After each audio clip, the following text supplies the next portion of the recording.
മുഖം മിനുക്കി മുന്നേറുന്ന ഇന്ത്യൻ റെയിൽവേയുടെ ആധുനിക മുഖമാണ് അമൃത് ഭാരത് എന്ന് പറയുന്നത്. അമൃത് ഭാരത് ഒട്ടേറെ പ്രത്യേകതകളോടുകൂടിയാണ് ഇപ്പോൾ ലോഞ്ച് ചെയ്തിരിക്കുന്നത്.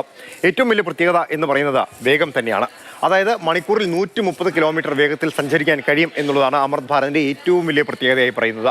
പുഷ് പുൾ എഞ്ചിനാണ് അമൃത് ഭാരതിൽ ക്രമീകരിച്ചിരിക്കുന്നത്. അതായത് അമൃത് ഭാരതിൻ്റെ മുന്നിലും പിന്നിലും എഞ്ചിനുണ്ട്. പെട്ടെന്ന് വേഗം കൂട്ടാനും പെട്ടെന്ന് വേഗം കുറയ്ക്കാനും സാധിക്കും എന്നതാണ് മറ്റൊരു പ്രത്യേകതയായി പറയപ്പെടുന്നത്. ഇതോടൊപ്പം എടുത്തു പറയേണ്ടത് അമൃത് ഭാരതിൽ ഉണ്ടാകുന്ന വൃത്തിയാണ്. ഇന്ത്യയിൽ അടക്കം ക്രമീകരിച്ചിരിക്കുന്ന പ്രത്യേക സൗകര്യങ്ങളോട് കൂടിയാണ്. ബേസ്ബിൻ അടക്കമുള്ള കാര്യങ്ങൾ എല്ലാ കോച്ചുകളിലും നിർബന്ധമാക്കിയിട്ടുണ്ട്.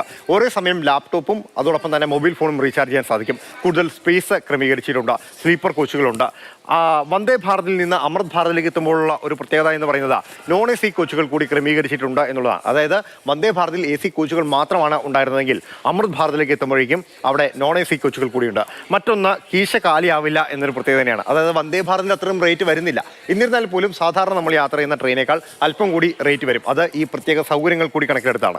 പക്ഷേ നമ്മുടെ കേരളത്തിലേക്കുള്ള ഒരു കാത്തിരിപ്പ് എന്ന് പറയുന്നത് കുറച്ച് ദീർഘമായിരിക്കും. കാരണം മറ്റ് ട്രെയിനുകൾ എവിടെയൊക്കെ സജ്ജീകരിക്കും എന്ന കാര്യത്തിൽ നിലവിൽ തീരുമാനമൊന്നുമായിട്ടില്ല. നിലവിൽ ചുരുക്കം സർവീസുകളെ ആരംഭിച്ചിട്ടുള്ളൂ. എന്നിരുന്നാൽ പോലും വന്ദേ ഭാരതിന് ഏറ്റവും കൂടുതൽ ലാഭകരമായ സർവീസ് നടത്തുന്ന സംസ്ഥാനം എന്ന രീതിയിൽ അധികം വൈകാതെ തന്നെ കേരളത്തിലേക്കും അമൃത് ഭാരതിനെ നമുക്ക് പ്രതീക്ഷിക്കാം.